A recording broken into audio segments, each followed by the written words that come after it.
Well, that is a nice copper coin, but oh, Doug, do you know what time it is? 45 up. Who says 45 of, Doug? It's quarter after.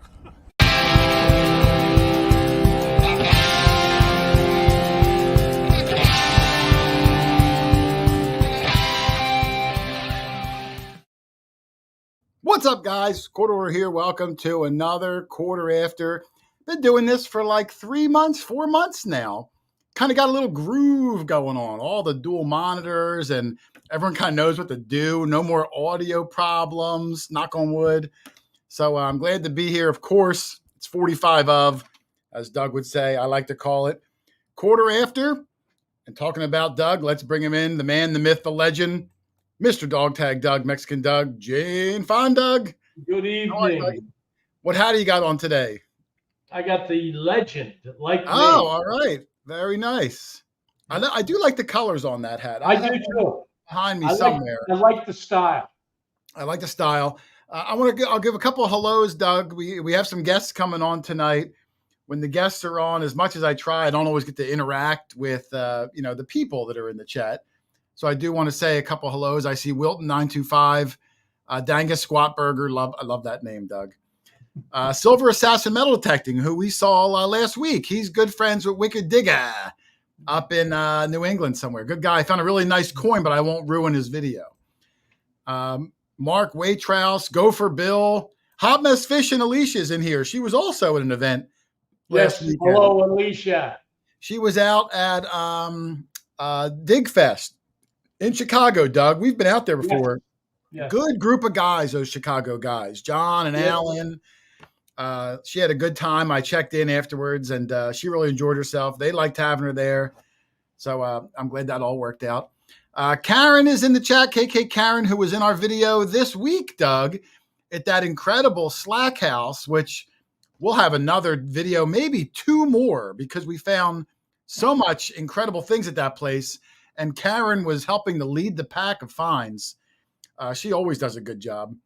5 Mile Relic Hunter, Teresa Jukowitz, who is a new name for me. Welcome, Teresa. Sue Ramsey, American Digger in the chat. You know, it's funny, Doug. I'm going to have Butch and Debbie from American Digger on. As the countdown was running, Butch texted me, "I lost the link. Send it to me again." And I was like, uh-oh. But let's bring in some of the gang. They're waiting backstage, of course. Mr. Charlie, the Heritage Relic Hunter. How are you, Charlie? I am doing great. I'm very happy. You said you and Judy were doing some sort of a church banquet thingy today. What were you doing? It's a local fair. It wasn't a church, local farm fair. And Judy and I, we sold food, hamburgers and hot dogs. Yeah, I'm a big fan of those hot dogs. I also like, I think I told you before, I'm a big fan of those, what do they call it? A walking taco. Did you ever hear that, Charlie? I heard it, but I never had one. No. It sounds good. I've never had one either. It sounds good. It's like a little fun-sized bag of Doritos, and you mash it up, and you put the meat and the cheese and everything in there, and then you just eat it with a fork, like it's just a mangled up taco. No, we don't have that there. Our biggest thing there is the funnel cakes. The lines are long for that, and the French fries. People love our French funnel fries. cakes. They're all homemade French fries, and the funnel cake. If you know anything about Pennsylvania Dutch funnel cakes, that's a big thing too there. So, but I'm a big fan. The weather here was perfect. Yeah. If anyone invites me to dinner and they don't know what to serve me funnel cakes. I'll be great. He never turns it down. With lots of powdered sugar, right? Lots of powdered sugar on it. Somebody's in the chat, Charlie. Dave Cruikshank asked if you were at the Ole Fair. He's from Berks County. Is that where you were, Charlie? That's where we were, and that's where we did. That's where our family farms are, up in Ole.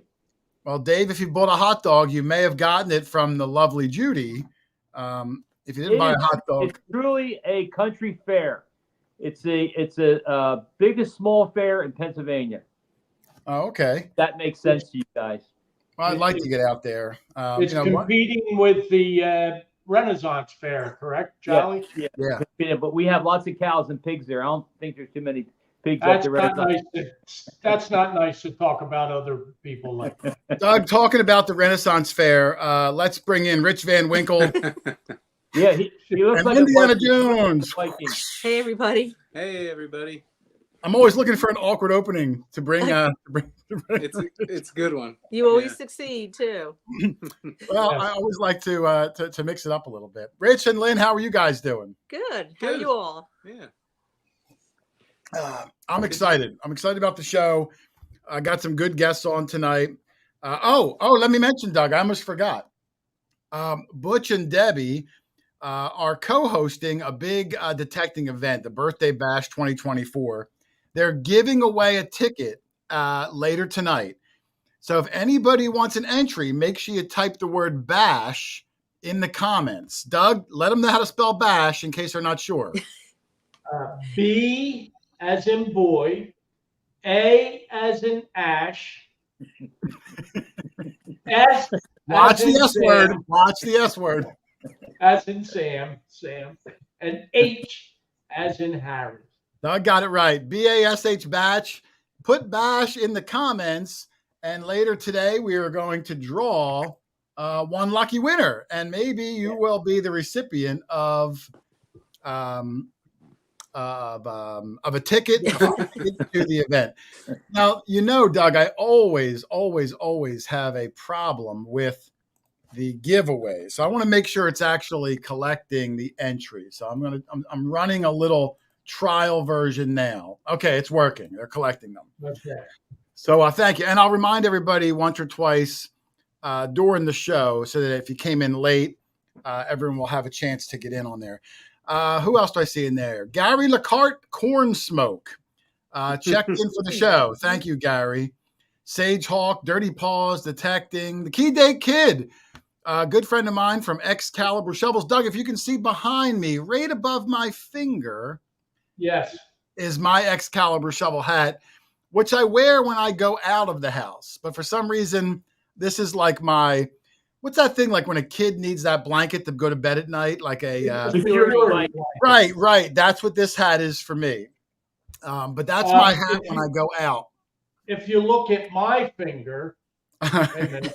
I gotta forget I'm backwards here. Here Right. we go.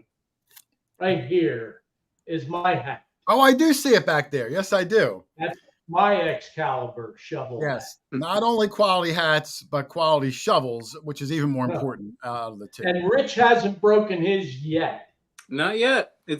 No. So far, so I'm- good. I'm loving And it. I think Rich has also hit less things with it. So there might be a little sprinkling of pixie dust on it Yes. because I haven't seen a lot of Must be. scraped. Yeah, I haven't seen a lot of scraped coins and relics since Rich switched over. Yeah, so- you actually you kind of started hitting stuff. Yeah, I did. I hit a couple. I did it. I didn't ask Casey to sprinkle the pixie dust on my stuff. Casey, mail me a little package. You of better pixie get some. dust. I need a little package of pixie dust, Casey. Turd Ferguson is in the chat. I do see Turd. Thank you. Always good to see him. Paul Fitzwater. It's a hard- Wait. Turd is the female. Yes. Slam is. I'm getting it. Listen, I'm slow, but I'm getting it. I mean, Lynn, these are all nonsense names. I have to try to remember. I'm assuming. Get that to memory. Right. I'm trying. I got it. It just took a second. Toledo Tab, Prairie Pirate, our good friend Dave Chumley, who every time I tell Dave I'm going to call him back, Doug, I always forget. Last week I remembered, and I talked to Dave for a good 2 hours. Wow. So, yeah, I like Dave a lot. It's just that I forget, but it's a good for like a long car ride, pick up and just kind of let the time go by. Talking to Dave is a good dude. I actually chatted with Dave last night. He's coming in next month sometime. November. No, I'm sorry. He's Yeah, coming 2 in. months. Yeah, he told me he's coming in, and JK and Hollywood Joe and the whole gang's coming in. So it'll be good to see him again. Indie Aquatics in there. Paul Forsay, Ron Dormer, Todd Carson. Hello, everybody. It should be a good show. We're going to bring the guests in 5 minutes or so. Doug, anything exciting happen this week at the crossing guard duty? Doug, I showed the picture before.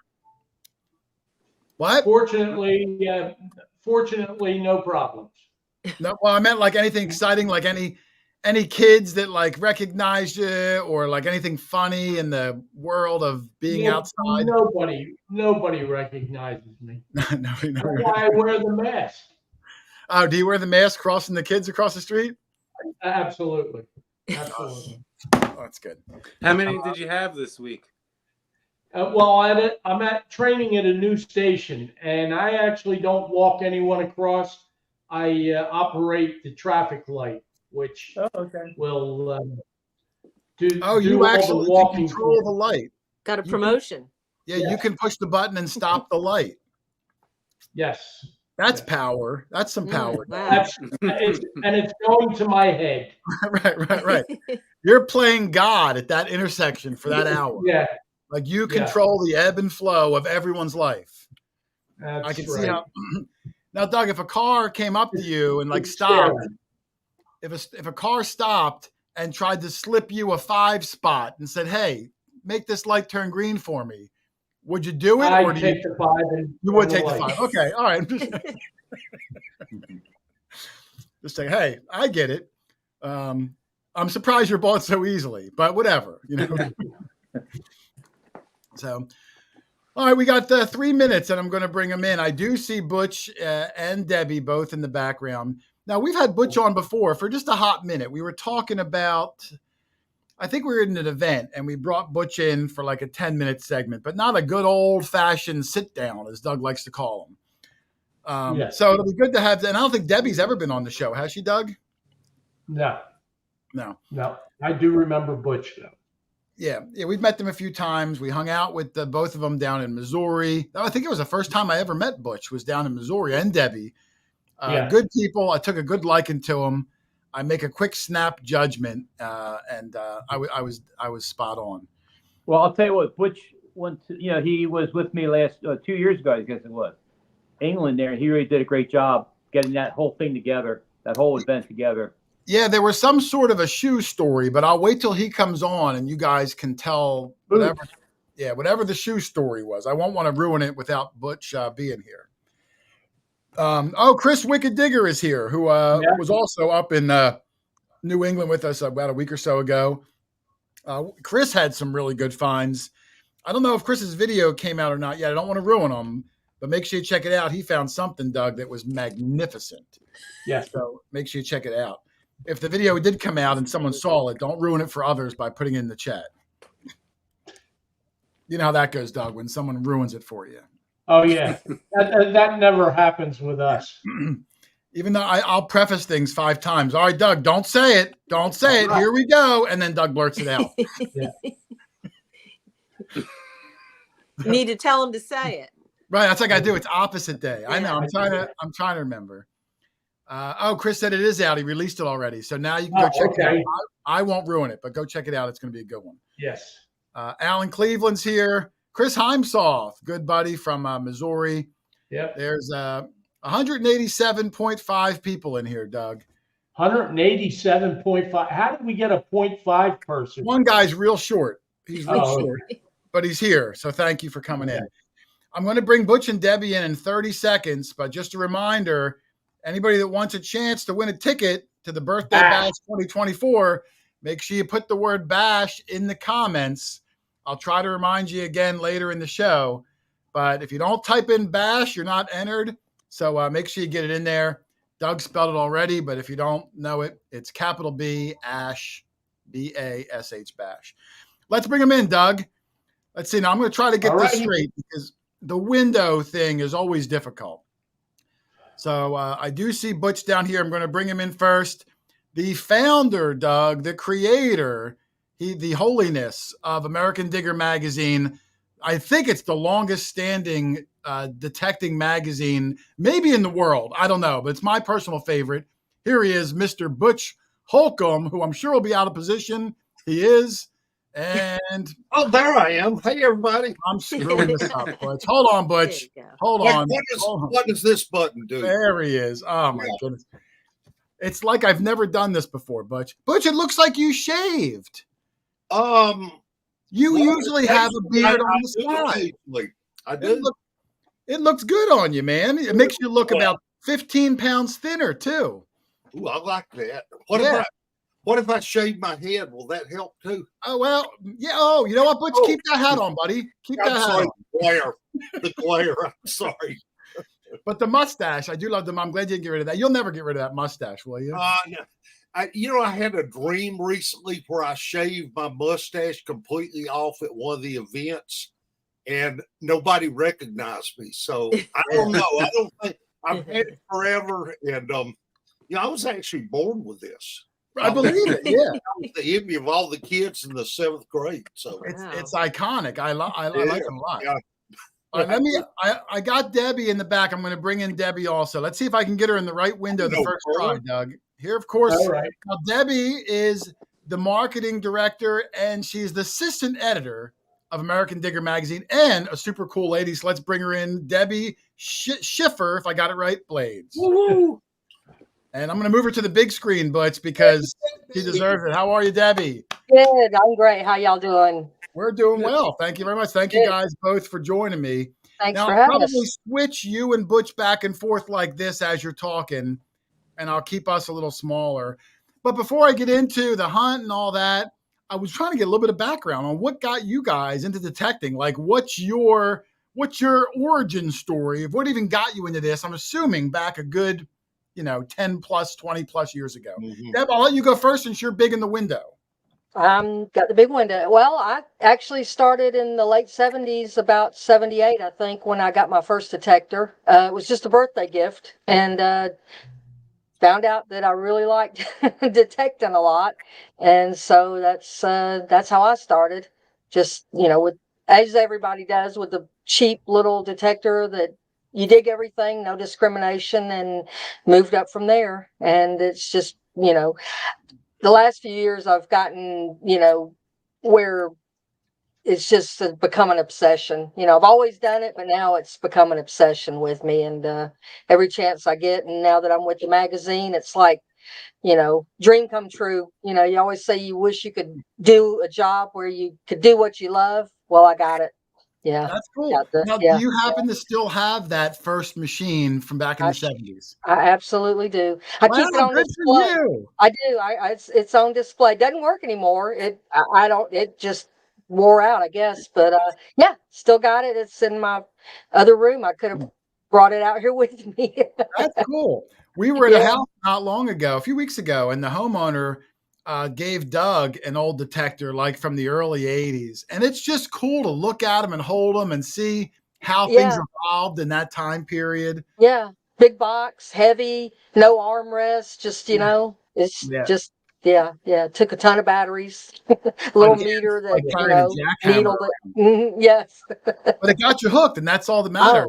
Found a lot of stuff with that thing. A lot of stuff. Yeah. Butch, I'm curious, Butch, let me bring Butch in here. Now, Butch, I saw the magazine, for this birthday bash that we're going to get into in a little bit, 21st anniversary. So I got to think you've been doing this hobby well longer than 21 years. What's your origin story? Yes, actually, I started in, I got my first metal detector in 1968.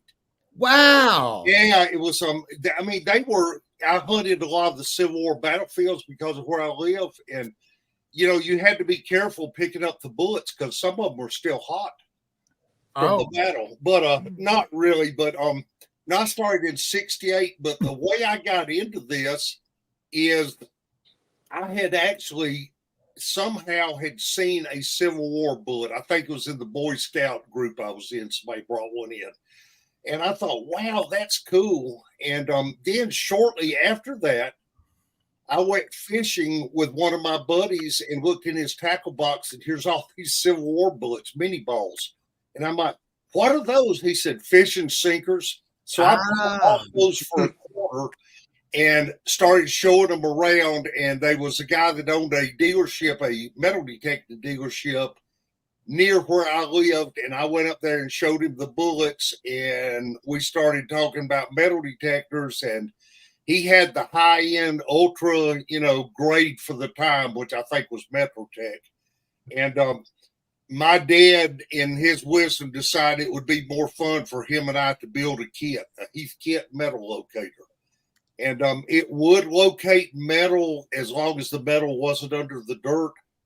And it was bigger than a tin can. It would hear it. But unfortunately, I did not keep that one because back then, I got hooked so much on the hobby that I started working a job, and when I did, I sold that metal detector and put money with it, and then upgraded to a White's Coinmaster, and then just kept going from there. So I've the last 20 years I've kept all my detectors, but early on I didn't keep any of those. I wish I had. Yeah, well, I bet that original one from the late 60s is probably worth some money too. It actually probably is. I sold it for $30 at a flea market. Wow. And that helped me put a down payment on the one I wanted. But actually, I had someone send me a busted model of that last year. And it is the way these machines were built. Now, this will make you appreciate the things we have nowadays. On the Heath kit, the shaft was actually chrome steel, and it screwed directly into a hard plastic search coil. And so Oh, if you ever leaned on it wrong, it would break the whole search coil and everything. So the one I've got has the search coil broke off. oh, okay, okay. No swivel on it at all. But you know, I always wondered the technology behind using steel for a shaft going directly into your search coil, which is there to pick up metal. I mean, it had to have some effect on it, I'm sure. Yeah. Well, it's cool though to see what they've evolved from. You know what I mean? It's still kind of the same basic technology. It's still copper wires running all down, but Right. it's amazing that, and you've done it continuously, not even like a 20-year break and then you pick it up. No, Wow. I've never gone, I don't know how many months, but used to, I would go metal detecting at least once a week. And then when I got my driver's license, was able to get around more, I actually would ride around with my detector in the car. So Now back then, here, I'll bring everyone in so we're all a little bit bigger. Back then, Butch, were there as many regulations? Could you just walk onto a Civil War battlefield and start using, because no one knew what it was? it was pretty close to that. Actually, until 1964, I believe, they actually would allow you to go to federal parks. You could get a permit for, I think, like $10. And usually a ranger would accompany you, but you could go out and dig up the Civil War artifacts with a ranger. Now that changed by the time I got into this. You know, at that point it was illegal to metal detect on federal parks, which includes the battlefields. Okay. However, it was considered a misdemeanor, and I had a friend that actually got caught doing that, and I think he paid $50 fine, and that was it. Oh, okay. Times have changed. Don't even think about it now, because that's a felony. That's a big time thing now. Yeah, I had heard that you can't even have a metal detector in your trunk and like park on some of those places. It's still illegal. Like it is. It depends on the authority or ranger that catches you on it. But technically, if you have a metal detector in your car, the batteries have to be removed. It has to be inoperable. Yeah. Yeah, I mean, like I said, I kind of understand, you know, it probably wouldn't even been as bad, but you get a couple bad apples that leave big messes and ruin the place. They don't even want to deal with it anymore. And then, you know, it is what it is. Some of those places. One of the reasons that they stopped the permit system was because once word got out, there were a lot of metal detectors in Georgia and all of the Southeast during the Centennial, which was the early 1960s. And at that time, a lot of people got into metal detecting, believe it or not as many as now. But there were enough there that when they opened it up where people could go on the park, they were flooded. You know, they didn't have enough rangers to go out and hold everybody's hand, so they just put an end to the whole thing. And I really would like to see them do something like that again, but, you know, the stuff seems to be rusting away on the parks now, unfortunately. Now, with the experience of you and Debbie, you know, in the hobby so long, do you think in the last 10 years it's gotten more people involved than any time before with the success of the internet and social media and all that? Absolutely. Do you think that's a good thing, or do you think it's a bad thing, Butch, or a mixture of both? Well, it's good and bad. I think it's a good thing. However, people need to be careful. You know, YouTube videos in particular, there's some great ones. The ones you put out, the one all you guys, you know, do.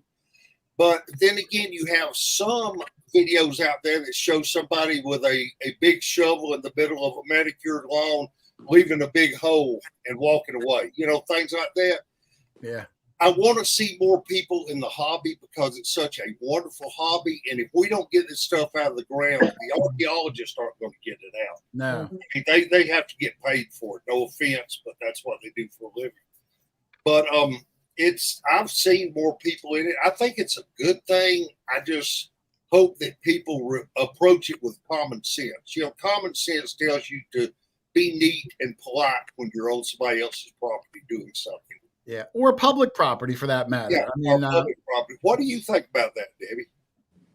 Well, I agree. And, I mean, it's great to get new people into the hobby because you want to continue the recovery of the history. Because, like you said, if it doesn't get dug out, then, it's gone forever.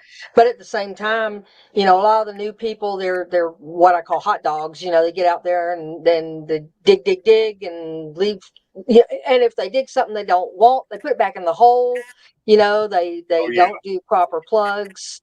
They, just I mean, we had a guy here that I'm in a secretary for a metal detecting club here in my town, and we had the city called our president complaining that one of our members was caught on the city hall property metal detecting. And we had actually asked them a few months before that if we could possibly get permission, and they denied us. So this guy goes over there. Well, he knew of our club, but he wasn't a member, but he was using our name to try to say, oh yeah, well, I'm a member of this metal detecting club. Got us in trouble. We didn't even know the guy. And so, yeah, you get people like that. It kind of ruins it for everybody. And so, unfortunately, it's getting harder and harder to get permissions because of things like that, because people are not getting permission. They're trespassing. They're leaving their trash behind. Even if you've got permission, if you don't respect the property owner's property, you're not going to get invited back, and word will get around, that you're not a good digger. That's right. Your reputation will precede you in something like that. I'm looking on the chat here. Key Date Kid made a comment that archaeologists rebury a ton of stuff they dig up. And I wanted to comment on that because I don't believe in doing that, but that's what they're doing now at Mount Peliar, for instance, where they do the archaeological excavations. I know one of the guys on the job there. They say that the reason they rebury it is because they don't have the means to conserve it or the manpower to preserve this stuff. And what happens once they dig down to a piece of iron, which is easy to conserve? I mean, all relic hunters do it all the time. But they will dig down to this piece of iron. They will, I think, probably take it out of the hole, measure it, photograph it, document it, but then they put it back in the hole, thinking it will be there again in 100 years. It won't, because once you introduce oxygen into that iron, it starts the corrosion even more so. And you would think that they would know that, but they won't listen. So I don't know what to do on that. I've offered to get people for free to actually help them preserve the stuff, but they don't seem to want to do that. You'd think they would know that. I mean, these aren't dumb people. I'm sure that they know that it would rust at a much faster rate. I don't know. I don't understand it, honestly. Yeah, I've never heard of that. I guess I wouldn't. Nothing surprises me. It is being done. I think it's something they've only started doing in the last 5 years or so. Because think about when you go and metal detect a house site or something. How much just crap do you dig up? I mean, good stuff, but it's basically scrap metal in a way. Well, the archaeologists, they don't have a way to preserve everything, and I think everything is equal to them. A square nail is just as important as a pistol or a musket or something. Yeah. And they can't preserve everything. That's all I can understand. But, I mean, I don't know. I guess so. I mean, maybe it depends on the site. Like if they're trying to tell the overall story, like you said, every little shard of pottery is an equal weight. although they usually display the good things. I've never had a problem with archaeologists, but it seems like they don't like us. There's no respect there. I've always, my whole life, I wanted to be an archaeologist, and I have always tried to respect them. And some of them I do have respect for. However, I've had enough encounters with archaeologists who look at us as nothing more than treasure hunters and looters. Yeah. I mean, the idea just completely blows my mind that we can't work together, because we know as much of this stuff as they do, as far as using the metal detectors, getting the stuff out of the ground, and even identifying it. Most of the books the archaeologists use were written by the early relic cutters. Oh, okay. Yeah, I would think they would work if they worked together. Man, you'd really accomplish a lot. Yeah, I don't know if it's an ego thing, or I think a lot of times when they enter college, they're taught by a professor who tells them if someone doesn't have a degree, they don't deserve to be able to participate in any form in saving the history. I can't understand it, but I'm a logical person. I think it defies logic. Well, I hope we can find a way down the line. I do too. To get along, because I think we could both benefit from each other for sure. Oh, absolutely. Absolutely. Yeah. Doug's trying to get us on a spot today, which may or may not happen, but I'm sure the archaeological community would have an issue with it. I would love to work together with them if it even comes to fruition, but we'll see what happens. I hope it does. It's good to try to work with them. I know a lot of people have volunteered to work with them, and this may hurt my reputation a little bit, but I'm not big on the volunteering with archaeologists anymore, because I've been in that position. I've seen other people in that position. They're using us as tools and free labor, and then they write out the journals and present them to the public, and then turn around and say, relic hunters are pot hunters, etc. So I don't particularly want to help anyone that's going to hurt my hobby, basically. Yeah, I worked with them one time. They were doing an excavation at a historic park near me, where a Revolutionary War battle happened, and they were trying to figure out where one of the forts were. So they invited some detectorists out, and we were detecting, and if we had a good signal, we were allowed to mark it with a flag, but we were not allowed able to dig it. And the whole day, no digging happened. So I said, well, will you at least let us know when you're going to dig? I'd like to at least see it. Mm-hmm. They said, yeah, we got all your information, yada, yada, yada. Never called me. They did it all themselves. I felt a little betrayed, because I wanted to at least see through fruition of what these things were I was hearing. Exactly. I mean, we don't want to do more than just swing a metal detector back and forth. We might as well swing a stick. Yeah. We want to see the history come out of the ground. Yeah. If we were respected and treated properly by these archaeologists that we help, it would be a different story. I don't care if they keep the stuff. I'll just want to see it come out of the ground. Well, we're going to try, Butch, to get along. We're going to. I hope so. Times need to change on that. Charlie is a good peacekeeper. Charlie, Charlie, you can make this happen for us, right, Charlie? You're right. My friend doesn't talk to me anymore. Yeah, Charlie had an archaeology buddy who doesn't. What happened there, Charlie? He thinks what we do is completely wrong. He does. We should just let it. We should just let it alone. Yeah, a big field, a 50-acre field, we find something in the field, and that's so wrong as far as he's concerned. Oh. Well, yeah, because the plow's been over it a million times. Yeah, we don't talk.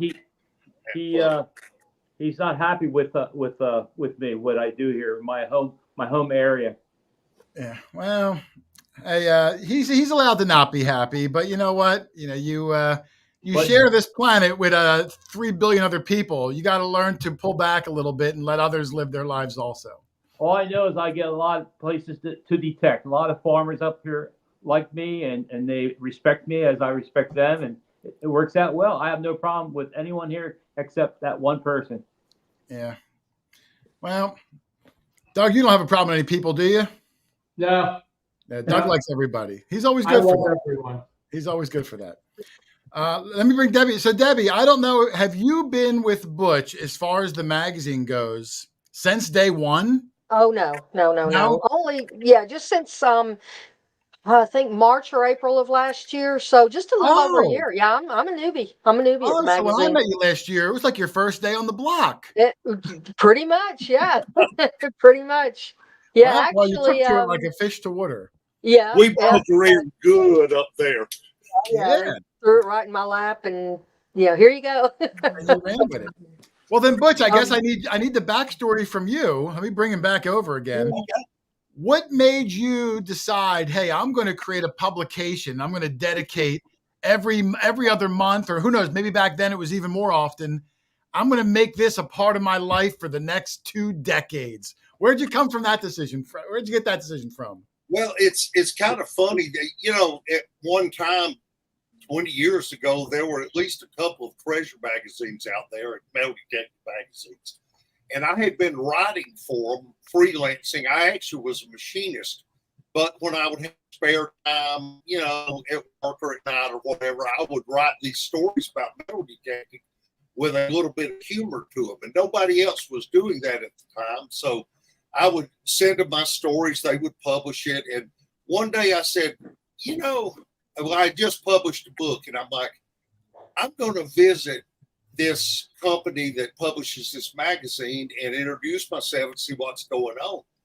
And what surprised me is when I called them up, they said, can you give us 15 minutes? And I'm like, yeah. I'm like, maybe there was a big meeting. I didn't know. And so I get to their house, and it was actually their house, and I walk in, and they're publishing this nationwide, worldwide magazine out of their living room. And my eyes kind of glistened a little bit, and I looked at Anita. I said, we could do this. She said, yeah. So we drove. By the time we got back home from Virginia, we had already named the magazine, and had no idea at all how to put together a magazine. I just knew how to write stories that people wanted to read. And I also knew the ones that I liked in these other magazines.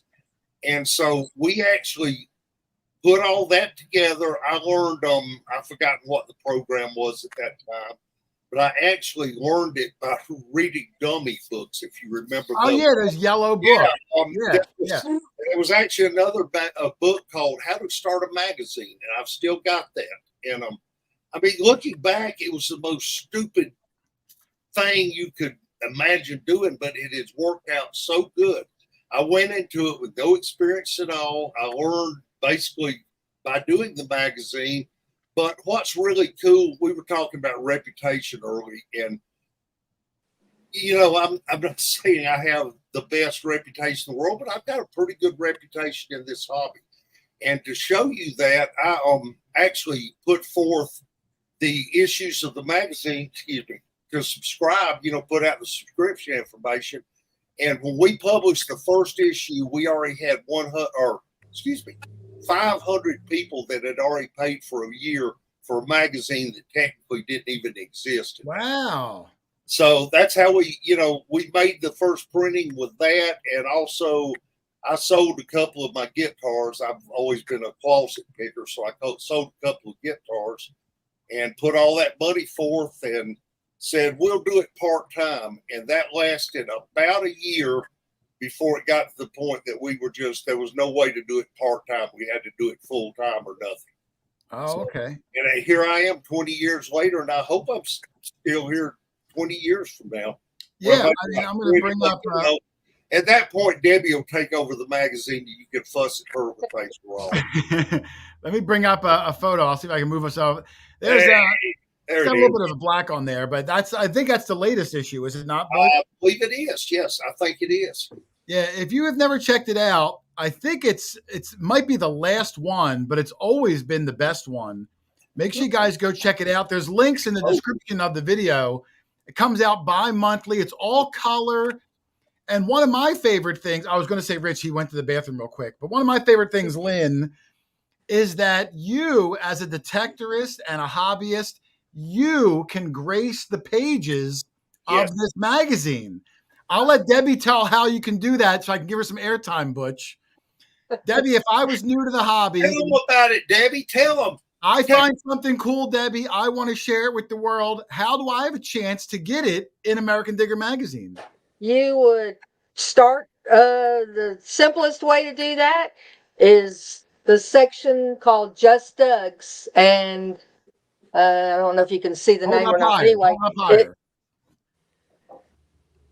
can you see There it is. that? It's Yes. I've got terrible lighting here, but yeah, it's called Just Doug. And it's basically just page after page of people that are in the hobby, just everyday people. Yeah, there you go. You've got the picture. And they just submit their finds. You know, they find something they think's pretty cool. They want to show everybody.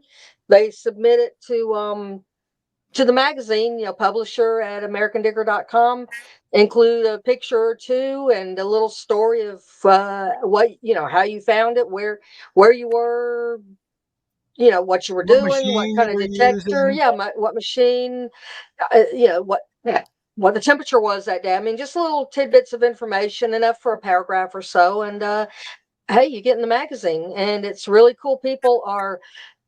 It amazes me every time an issue comes out. Facebook is flooded with Oh, pictures it of is. people showing, oh, I'm in, and especially the cover. If they get the cover, it's just we're Yeah. such nerds with this hobby because No, you that's a know, real badge of honor. yeah, it I is a mean, in a badge of world honor. It where, absolutely is. Yeah, I mean, most and of us that do this are older, and we remember, Doug, I'm mhm, sure in your life, and Charlie, once in a great while, maybe you made the local paper. Maybe you hit a home run or mhm, you did something, and that was cool. And you saved that your whole life.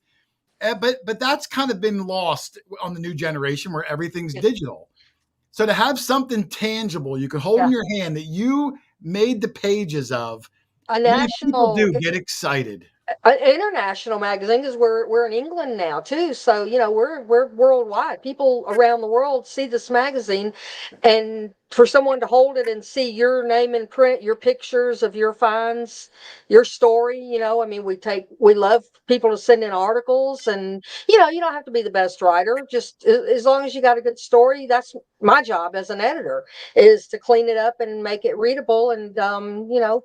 Butch is the layout genius. He puts all the pictures together. He puts together all the captions and then, you know, the layout and everything. And it's a well-oiled machine. It really is. And they've got a, you know, I mean, I'm new in the magazine, but Butch and Anita have put together just a tremendous thing and outlasted all the others. I mean, they're the last man standing in the print Yeah. magazine, and then of course we're digital also, but we really push the print because people like to hold the magazine, and it's such a beautiful it's it's like a coffee table, you know, prize that that you have out. People come in your home and they pick it up and look at it, and you know, I've never come across anybody that didn't compliment what a beautiful magazine it is. Yeah, no, I agree. And I like the print one also. I've been in the magazine a few You times over the have, years for my notable finds.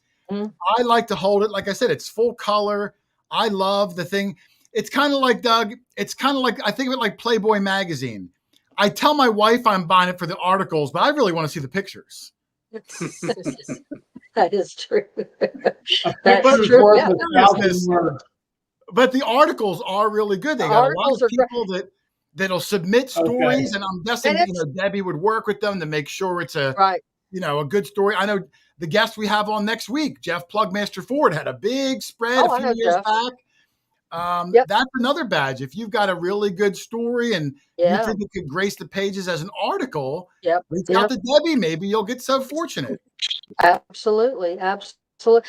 It's a good reference, Scott. I mean, you know, this is not a magazine you read and throw away. This is a No. magazine you keep because there's information in there. You can say, "Oh, I found this item," and I remember seeing that in American Digger, you know, 6, 8 months ago, 5 years ago. You go get your magazines out and you find it, and that's, hey, this is what it is. You know, there's a section called Stumped. People send in things they don't know what they are, and next issue, chances are somebody's answer, identified it.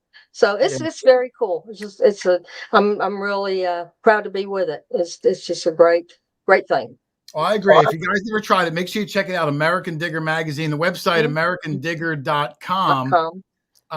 Sign up for a subscription. I prefer the paper one, but if you're a digital person, so be it.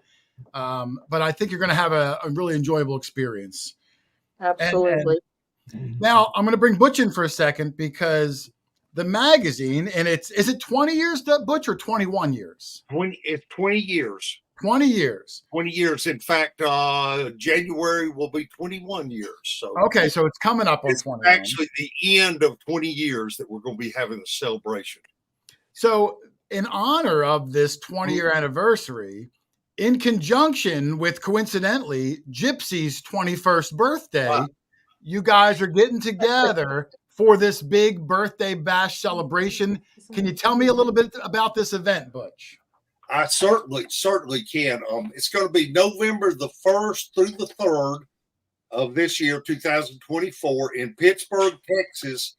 And we actually have it. Gypsy started the hunt. It was going to be a one-day hunt. We joined forces with her. So there's actually a 2-day hunt now. Friday will be a meet and greet as well as a free chili dinner, a lot of games, a lot of fun on Friday. No hunting, though, not there. And then Saturday will be Gypsy Jewels Day, and she will be planning just a ton of stuff and prizes out in the field. She's got I think she said over 100 caches. I saw like treasure boxes. She was full of stuff. And then don't wear yourself out too much digging that day, because on Saturday night, Debbie Samolsky of Mind Lab is putting on a Halloween hunt, a night Halloween hunt. And we're going to encourage everybody to wear costumes because we're actually celebrating Halloween, where it's not on Halloween, but it's close enough.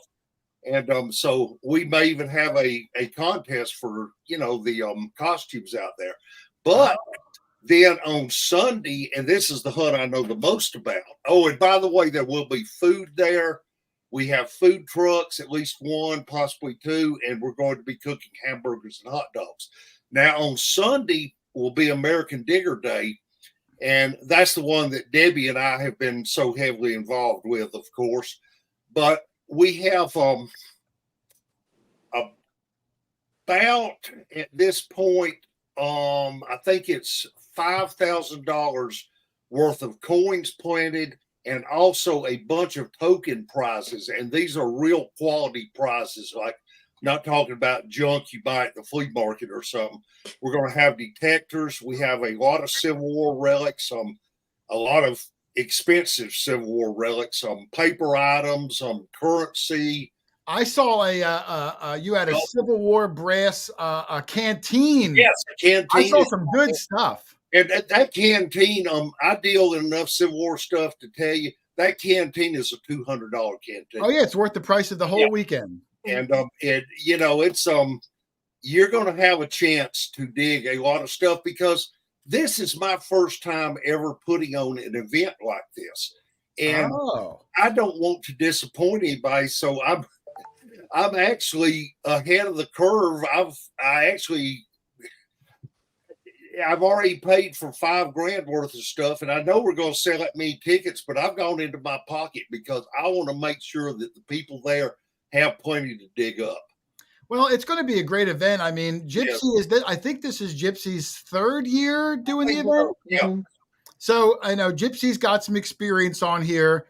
It'll be your first one, but you'll be able to work together to bounce ideas off. And I've gotten a lot of stuff from other people explaining how they put on their hunts. Mark Schulzer of the FMDAC has been working with me, because one of the things that I suddenly kind of got shell shocked on, I'm sitting here looking at all these coins I bought to put in the ground, the actual planted coins. And by the way, none of these are modern coins. The only modern coins are serving as tokens for a bigger prize. Okay. I got to looking at all those old coins I had bought in silver, and I'm like, okay, I'm going to have to plant this stuff after Gypsy gets through with her hunt, and after they do the night hunt, I'm going to be up all night. Yep, all planting night. seeds. So we're working out how to do that. Mark actually sent me some, or is sending me some devices to put them in the ground easier. And Gypsy has promised me all the help I'll need to put the stuff out. So Yeah, you need some young kids to do that. That's grueling work to That's bury scary. thousands of coins in 2 hours or whatever you got to do. it is. I mean, well, I'll have all night, but I really want to get some sleep so I can be Mhm. awake the next morning to start the hunt. Yeah, it's a tall order. So, but you know what? You're going to be so psyched up though. You're going to be running on pure adrenaline anyway. I'm already getting so psyched about it. I mean, I've got all the prizes here behind this backstop in my office, and you can't even walk back there. And that's an exciting feeling, thinking, wow, people are going to win all this stuff. And what's cool too is, Doug, we've known Gypsy for many years. Charlie, you've met her many times. Yeah. Gypsy is a Garrett sponsored person. So a few years ago, we were debating on coming down. But we are affiliated with Nokta, and I wasn't sure what the dynamic was. But this year I know for a fact because I talked to Nokta. Nokta sent machines and equipment down. They I did. see Fisher sending stuff. Mind Lab, this is an inclusive for everyone. We by American Digger joining in, it showed that this hunt is for all the manufacturers, and they really got on board with it. Yeah, I saw there was some Simplexes. I saw AccuPoints. I saw Mind Lab stuff. I saw the Fisher F Pulse pin pointer, which is one of the better pin pointers out there. We got that one in the mail today. Oh, just today. That and the detector. Yep. I saw some really good stuff. I mean, again, guys, I don't know if it's in your possible realm of going. November 1st through November 3rd, the Birthday Bash 2024. It's in Pittsburgh, Texas, not Pennsylvania. Pittsburgh, Texas. Make sure you guys check it out. It's going to be a lot of fun. There's going to be a ton of people there. I saw Gypsy having, there's going to be some celebrities there. You're going to have a really good time. Now, are there anything that people would need to know? I did see on there, because it's way out in the farm field, recommend bring your own chair. Some people, you can sit on the ground, but I know I've been to some events where there's been fire ants and stuff. Bring a little chair, Doug. We were, to go on a tangent, Butch, Doug and I were in, and Charlie, you were there. We were in Oklahoma a few years ago, driving down the road.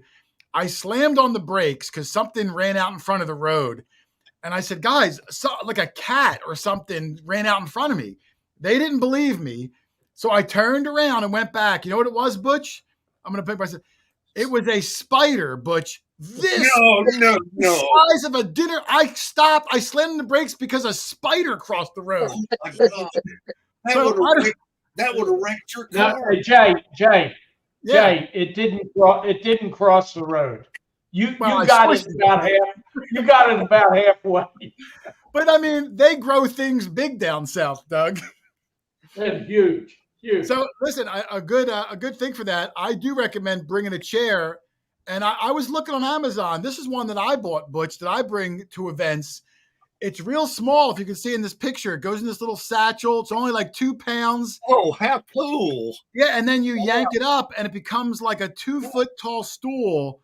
I'm a big fan because they're real sleek. You can throw them in your luggage, instant chair to carry around. So I'm not trying to sell them or anything. I'm just saying that's something practical because some people can't bring a folding chair, on an airplane. Well, I'm gonna look on Amazon tonight and see if they have spider guns. This one was scary, Butch. Spiders. I know spiders do their job for nature. God bless them, but I'm just not a spider guy. Well, especially when you see one that can take down a buffalo. I mean, it was a daunting spider. It was spiders. Texas spiders. Yeah, I'm not a fan of spiders. I'm not a fan of like anything little. Like I'm not a fan of chiggers. We got some chiggers a few weeks ago when we were at a hunt. Charlie, did you get any chiggers from that hunt? I did not. It's my blood, my type of blood. Oh, you just don't taste very good. Be negative. They don't like that blood. Yeah, I had about a dozen. You Jeff guys had hundreds of them though. And Jeff, go got quite a few on his leg. Hundreds. Yeah, that was Yeah. the worst I've ever seen. That he I came have out none, of the, Jason. Obviously, None at all. Jeff did. No, I didn't. yeah, this guy Butch, when he came out of the woods, he was sitting down taking a break. He looked down. It looked like his whole leg was moving because there was like millions of chiggers that were like on his knee pad and on his leg. He stripped down almost naked in this person's yard because he was freaking out. Yeah, he was. Luckily, Ripped off. Did the clothes move on their own? it looked like they were moving. It was. I tell you, chiggers and ticks are two things I don't like. And I was up in Pennsylvania. We were talking about Pittsburgh, Texas. Well, this was actually in Pennsylvania. And I'm at a hunt up there. And I walked through this real low part of the cow pasture. Didn't think anything about it. And as I was hunting, I saw a tick on me. I'd pull it off. I got back to the hotel and I looked. And there was one going across the TV screen. And then I saw one on my shirt, and then I took my shirt off and I pulled two more from my body. And I'm like, oh my God. So I got to the airport, or I was on the way to the airport, and I started to get my luggage thinking I was tick free. And at that point I looked down and there was a tick still on my luggage. Yes. Oh, So I actually wrote a song about that. It's called Ticks on a Plane. But I'm pretty sure that I probably am the reason that Southwest Airlines had to get their planes fumigated. Yeah, they all fumigate. Yeah, so there you go. No, they're crazy. Doug, you remember when we were in Missouri last year? You there, Doug? Well, I'm not sure if Doug's there. But we were in Missouri last year, and back at the hotel that night, we were finding these ticks that were like a pin tip size. They were on our fingers, on our hands. We were pulling ticks off of us for days that we didn't notice. Doug, you might want to leave and come back. I can see you up there. Looks like you're froze up. Debbie can tell you about Missouri ticks. Yeah, there's Missouri, They were Well, dropping from the trees, like flying They down do, from yeah. the trees. Well, actually, right now I am covered with chigger bites because last week we got out and mowed the grass, and even though it's a riding lawnmower, and just getting off and and the black walnuts are starting to fall. I get out and pick them up. I'm covered with chiggers just from that, and the ticks they're horrible here too. It's if you don't have one, you got the other around here, and I don't know which I hate worse. Ticks are bad. The chiggers itch longer. They're horrible creatures. But you were talking about the spiders. We've got the tarantulas here too, and this is the time of year when you might see them crossing the road around here. And I actually saw one. It's been a few months ago, back in the spring, I think. Saw one cross the road. It's the first time. I've lived here almost 20 years, and it's the first one I've actually seen. So I thought it was pretty cool, actually. Where do you see a giant man-eating spider cross? Debbie? That's the reason Debbie works remotely. I'm not going over there and working with Debbie. She can work telecommute. Oh, I'll protect you from the spiders, the big bad spiders. Yeah, and Lyme disease. I mean, half the people in this chat have had Lyme disease. Poor Lynn. Lynn, you've had it, like 6 times? I've had it 5 or 6 times. Yeah. It's more frequent that Lynn doesn't have Lyme disease. She gets it that often. They like me. Wow. Charlie tastes horrible, but Lynn must be delicious. No ticks, no spiders, nothing. I don't know how you manage. So there's something wrong with Charlie. Yeah, nothing likes Charlie. Now, I did notice that Doug licks Charlie a lot, and I'm trying to stop him. He's got a problem. I think Doug's locked up again. I hope he can hear me at least. I'm not sure what's going on. He's kind of still. Yeah, I think he's locked up. Yeah. So let's go over the event, Butch. If I was going to sign up, I can sign up on AmericanDigger.com or on Gypsy's website, which I believe is, I wrote it down, GypsyDigs.com. That's exactly right. If you go to the American Digger site, the link to it actually takes you to her sign up because she already had the sign up started.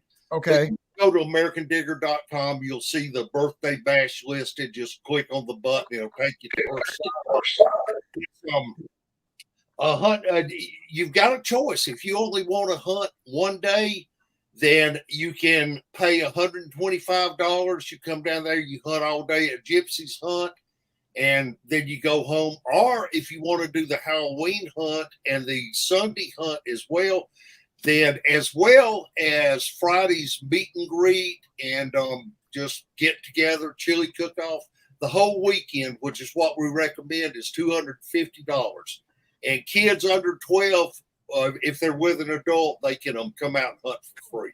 Listen, as a guy who goes to a lot of events, Butch, if you can go for the whole weekend, it's going to be a lifetime of memories. You're going to meet friends. Yeah. You're going to tell stories. It's such a good time. The meet and greets are always a lot of fun. Debbie's night hunt, you're crawling around in the dark in costumes, is going to be cool.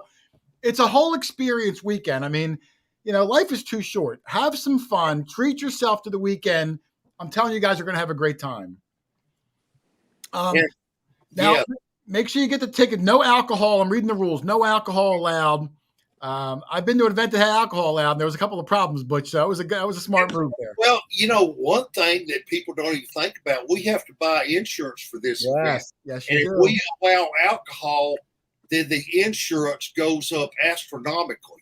Yeah, because So that's another reason, you know, we're trying to hold the cost down, but insurance for this kind of event's not real cheap anyway. So everything is expensive. This, you know, you said you bought all that silver. Silver is so expensive. $30 an ounce. it is.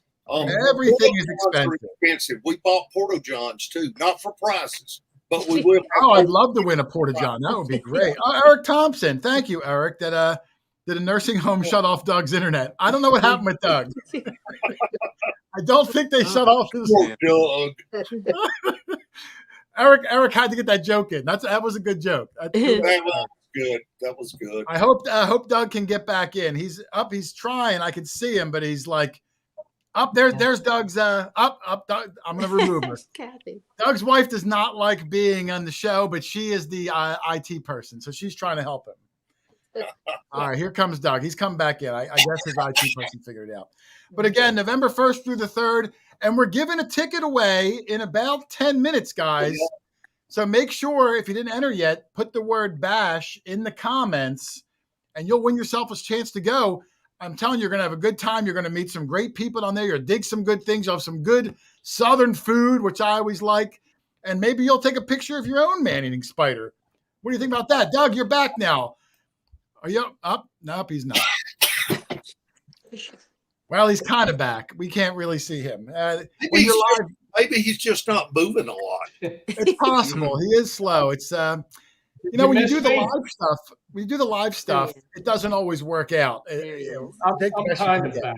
Oh, I hear him now. I hear There him. he is. hello, everybody. There he is. Hi, Doug. Can you hear us, Doug? There he is. Doug. Nah, he's not really. He's only halfway there. I can hear you. Yeah. Frozen again. Oh, your lips aren't I matching hear your face. everything you're saying I'm about glad you can there. Oh, mainly dirt fishing. Yeah, how are you, sir? Get excited. Oh, looks like he's doing some big giveaways. I'll have to get all the information. But thank you for stopping in. Mainly dirt fishing, obviously from Maine, Butch. So like I said, make sure you get the chairs in. I looked over the whole thing. Butch, I got to know, what are your anticipated possible Halloween costumes that you might wear? Oh my gosh! I picture you dressing up as Suzanne I Summers. got my costume. I'm just going to give one hint, and that's all I'm going to say. But people that know me at the hunts, you know me by my overalls. I tend to wear a pair of denim overalls when I metal detect. So I would imagine a costume that might be based on that, and that's all I'm going to say. However, let's put Debbie on the spot. Debbie, what are you going as a butterfly or what? I haven't given any thought to it, but She's going Yeah, as the assistant editor. that's it. I'll be costumed as an assistant editor. I don't know. I'll have to think about it. I've got a Debbie, little I time. think you should dress up as like 1987 Madonna. I think that would look really good. That would be good.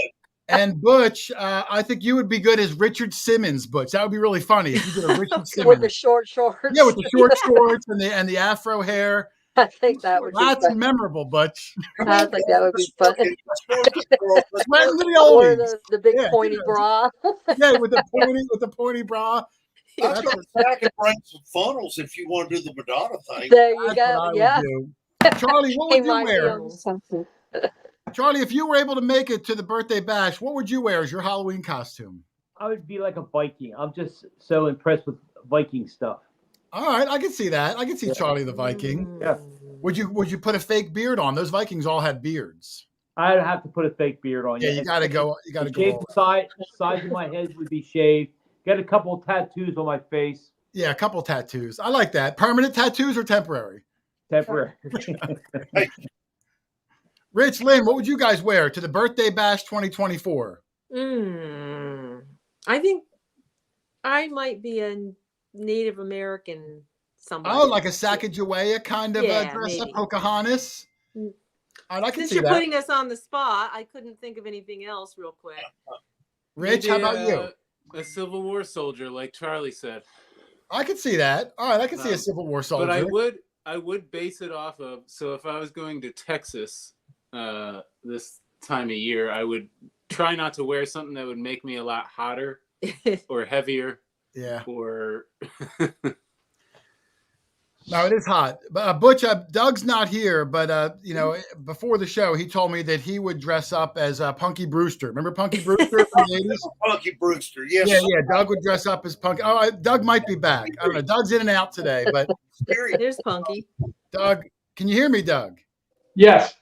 What would you dress up as, Doug, if you had to go to the birthday bash? What would your costume be? They're doing a costume for the Saturday night. Hazmatador. Oh, the Hazmatador. That is good. You already have all the stuff, too. The Hazmatador, Butch, is a costume that Doug wears when it's raining. It's like an orange jumpsuit. He looks like a cross between a traffic cone and like a bullfighter. So we call him the Hazmatador. I like it. He's out of Punky Brewster. Yeah, if you could dress up as Punky Brewster, I think that would be a class. People would love that. They would. What would Alan you be, Cleveland, Jay? thank you. Thank you, sir. Yeah, what would you be? be? Oh, man. Well, why I'm telling you, anyone in the chat, I would love to see some original things what you guys would be, because I know some of them are going to go. Put in the chat what you guys would dress up as. You know what? I tell you what, Hoarder, we may just, in fact, you were invited as one of our guest celebrities. You and Doug there, and if so, you're going to have to come up with a costume. If I'm able to get there, I'd wear a costume. I love having fun like that. Yep. I think if we went, I would try to dress up as Doug, and Doug would dress up as me, and good. See who we could fool. This may be too soon to say, but Beavis and Butthead. Oh, Doug, look at that. So why not you? We could do Beavis and Butthead. They're not going to sue you. No, I don't think they would know. I think they're. I don't even think they really watch us. They don't really watch us anyway. Oh, guys, 2 minutes. I am going to be drawing. Make sure you put bash in the comments for your chance to win. That way, you really can dress up and go down and have a heck of a time at the birthday bash 2024. What costumes are in there? A frontier woman. That's kind of like what you were saying, Lynn, the Native American. Sue Ramsey said she'd dress in all brown and glue corn and peanuts to herself. That's an interesting one. All right. You never know. Please don't win. A lunar moth. Someone would dress up as a lunar moth. That's a good costume. I would definitely have some fun with it. I hope if I'm not able to make it, Butch, you're going to have a photographer there. I'd love to see some pictures. Oh, we'll have pictures. Oh, it's going to be a heck of a fun time. These are the events I always love to go to. And I'm one of those, I guess you could say, happy-go-lucky guys, at least happy guys, that if you come to this hunt, I can promise you one thing: you're going to have a laugh or two during the weekend. Yeah, I don't know exactly how, but there's a chance I'll be involved. Now, Butch, for people that might be coming in from out of town, I don't know the area real well. Are there hotels? Is there lodging they can stay at? Is there camping? Do you know anything about arrangements as far as their overnights? Yeah, in fact, I'll let Debbie tell about that.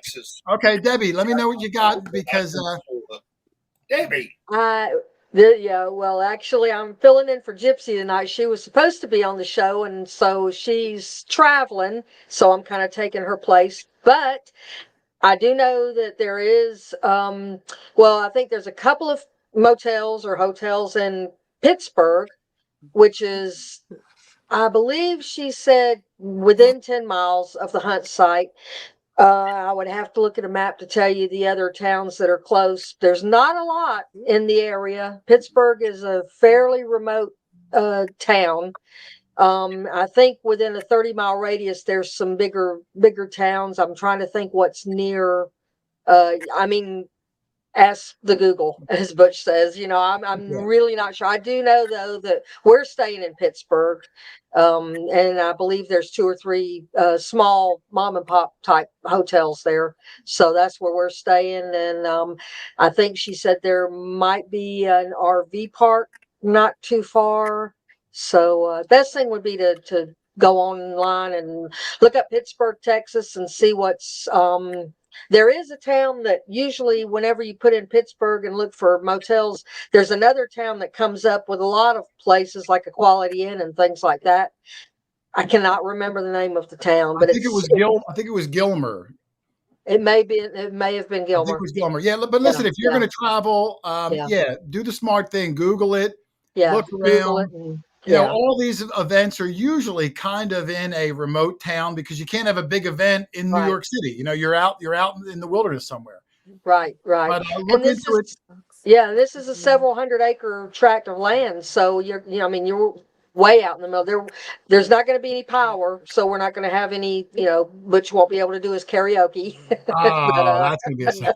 Yeah, but we'll manage. It's going to be a lot of fun. A lot of fun. Yeah, I'm if you looking get out forward. there, no power. We often bring the supplies you need. We bring power supplies, portable power supplies.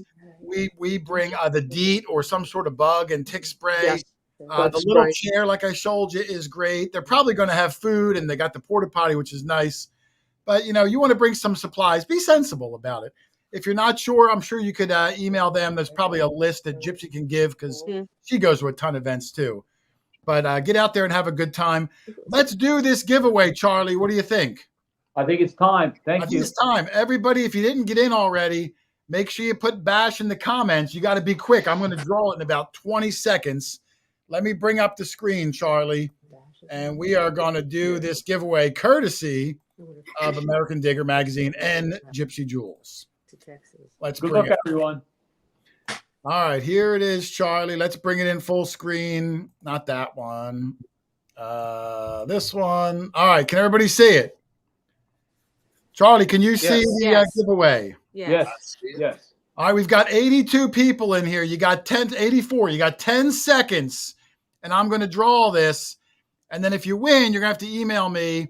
I'll put my email address in the chat. I'll get you in touch with Butch, and you'll get your free ticket to the event. And if you win, you better send me some pictures. I want to see all the fun. I'm sorry to bring this up, but I'm seeing there should be a lot more entries than 87. Well, I've been running it the whole time. Some people may have entered more than once. It does cycle out if you enter more than once. So I can only trust that it's got everybody. It is what it is. There's 90 people. I'm going to say it's pretty good, Rich.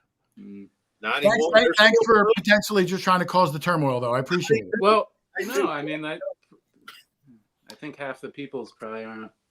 Well, it's been running the whole time. There's nothing I can do. So hopefully if they entered it in, it's been calculating. There's 240 or so people. Maybe if you live in New York and that weekend you can't make it, you're being kind and not taking the ticket from someone else. All right. Is everybody ready for the big thing? Charlie, give me the countdown, and I'm going to draw the winner for the birthday batch 24. 5, 4, 3, 2, 1. Enter. All right, here we go. Good luck, everybody.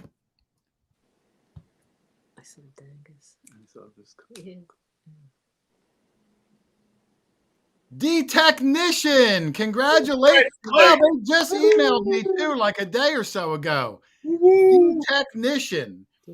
Make sure you email me, D-Technician, From here. quarterhoarder@yahoo.com. Let me bring it up again so I can see his name. quarterhoarder@yahoo.com. I will forward it over to Butch. And D-Technician, I know, has a small Facebook or he's got a YouTube or something. So I'm really looking forward to seeing everyone in their costumes. especially Butch in that Richard Simmons outfit. I can't wait, Butch. Alan Work it. Alan says, we know your email, Jason. It's the last Yahoo one on It is. It's Planet Earth. It's me and George Washington. Both have Yahoo email accounts. I'm holding with you, up. Jason. I'm AOL. Yeah.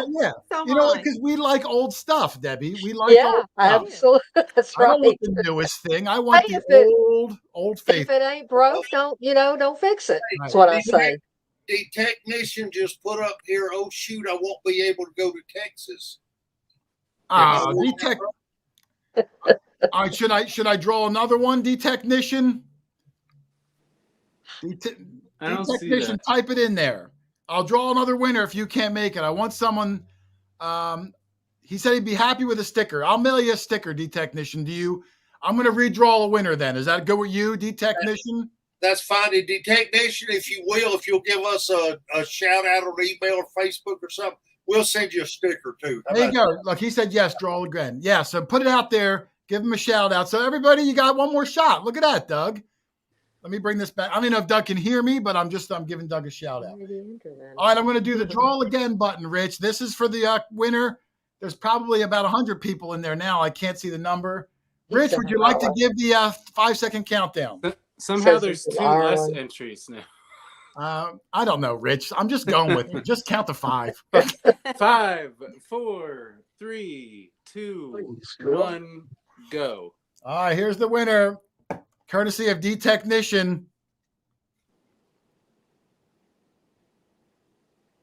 Doug is not eligible if he wins. Gregory Whoa. Gibson. There we go. Gregory Gibson. Yay. Congratulations. Greg, I hope you're still in the chat. If you are, please put a comment in there, Greg, so I know. I'd really like the person that wins to be able to try to attend, because I would love this. And I'll even say, Butch, whoever wins, if they send photos to me, I will grace them on my YouTube channel. there you go. As a huge shout out to the winner as an incentive to go have the fun. Thank you. He says draw again. Again, Gregory, why'd you enter? No, I'm kidding, Gregory. All right, Greg. At least Gregory's honest. Gregory said he can't make it to Texas. Okay, can anybody make it to Texas? Yeah, the next person's going to Texas. I don't care what happens, Butch. All right, No last more one. excuses. Last one. Thank you for being honest, though, Greg. Lynn, give me the 5-second countdown. This person's going. Are you ready? I'm ready. Okay. 5, 4, 3, 2, 1. I didn't hit the button. It was my fault, Lynn. All right, come on. This And the person's law going. means it's getting easier for everybody. Once in a lifetime here. Dave P. Dave P, come on, man. You know you've always wanted to go to Texas. Dave. You're going to hang out with Butch. You're going to hang out with Debbie. You're going to hang out with Gypsy. Dave mentioned earlier in the chat too that he was having trouble getting the magazine, so that'll be a good time for us to get that fixed too, Dave. That's right, Dave. You can go there. Dave, you'll get your photo graced on the page of the magazine and on my show. I just saw you commented, Dave P. Make sure you put another comment in there. I hope you can go. If you can't go, Dave, lie to me. I want you to go, brother. I want you to go. Sell some of those coins. I know he digs a ton of silver coins. Sell a couple of them. Get down to Texas and have a good weekend. Keep your eyes out for Dave P. Rich. I'm looking. He was there a second ago. Right before he won, he commented. He There says, he is. I do. I love Texas. Yeah, hey, All right, he Dave. loves Texas. We Hey. love you, Dave P. But We'll can see you you go, there. Dave? You're my hero. That's good. I wanted to go. And Dave, I'm serious.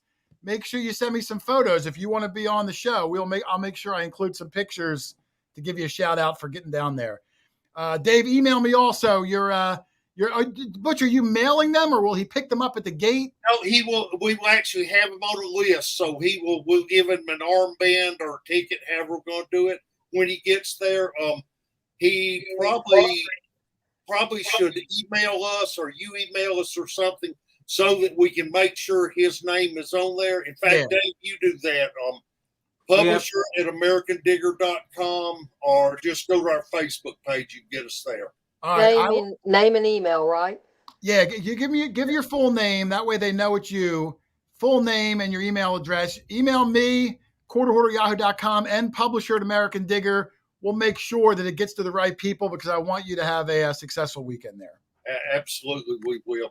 Debbie, somebody just put up there, what's the best thing you ever found metal detecting? Is this a setup?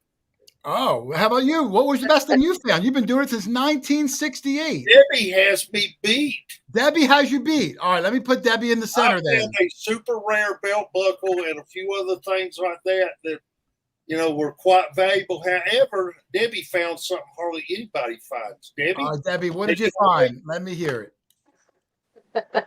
I have a piece of a Civil War cannon with the U.S. on it.